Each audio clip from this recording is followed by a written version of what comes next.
Do you think he expected to Yeah. pass Oh away? yeah. Oh yeah. He talked about that all the Talked about time. it? Talked about it all the time, and he told me that he wasn't gonna make it to 21. Me and plenty other people all the time. Stop. Yeah.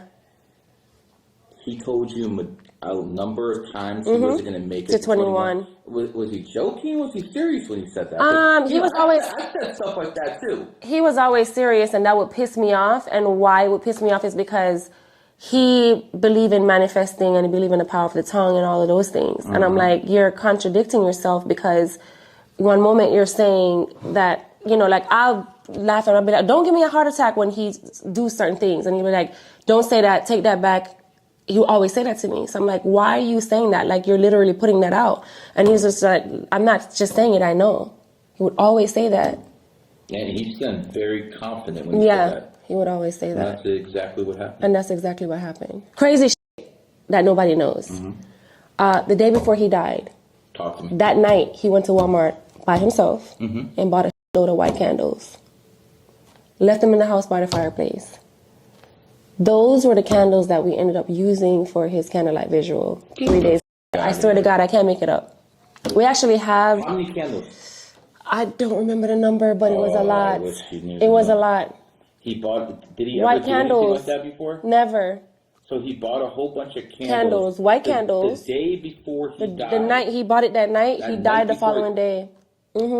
That's why it had me like thinking, like, was he threatened, or did he know something that I didn't know, or he didn't want to tell me because he didn't want to scare me. It was weird because When you gave me the birthday, he died. And say it again. June 18th.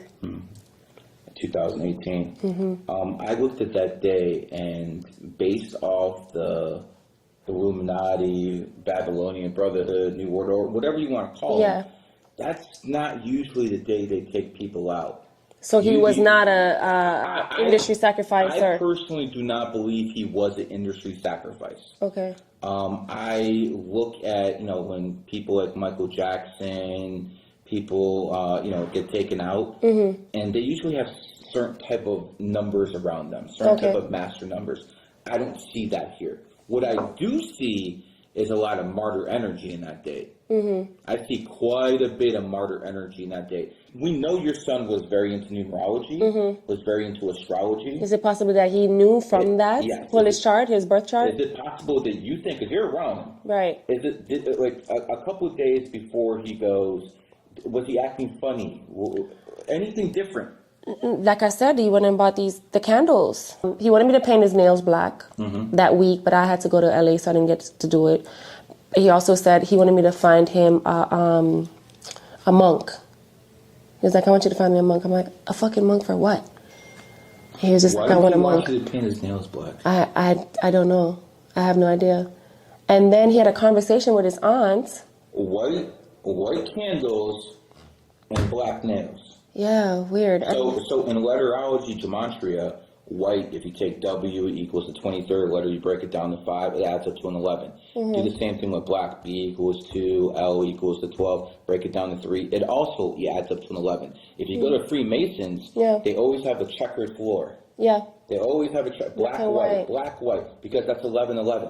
You understand? Yeah. That's what they're doing. So they basically have a frequency within that. So I'm looking at white candles, black nails, and then he goes in a few days. Maybe he actually knew something. Maybe I don't know. Maybe he said something. I don't think he was threatened. Yeah. Because if you're threatened, you don't act in those type of ways. Right. I'm thinking that maybe he just somehow knew that something was coming. Yeah. Maybe he just wanted to be a martyr.